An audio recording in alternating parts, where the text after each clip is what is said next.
కదా మరి మంచి ఫుడ్ తింటే ఆరోగ్యంగానే ఉంటుంది. మొదటగా కాళ్ళని ఎడంగా చాపాలి. చాపా చేతులు వెనక్కి ఉంచాలి. చేతులే? కోడికి చేతులు ఎక్కడుంటాయి? భాషా దోషం, రెక్కలై ఉంటాయి. ఆ, వెనక్కి పంచ. తలని మెల్లగా అటూ ఇటూ తిప్పండి.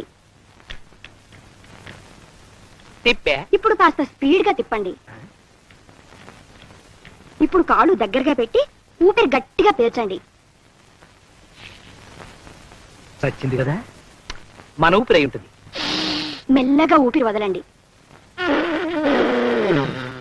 ఇప్పుడు తల కిందకి పెట్టి కాళ్ళని పైకి లేపండి. తల కిందకి, కాళ్ళు పైకి లేపిన కాళ్ళని మెల్లగా అటూ ఇటూ ఊపండి. ముందుకి వెనక్కి, ముందుకి వెనక్కి. ఇప్పుడు మీ ముందు గుమగుమలాడే చికెన్ చిక్ముక్ రెడీగా ఉంది. చక్కగా ఇంటిల్లిపాది తినండి.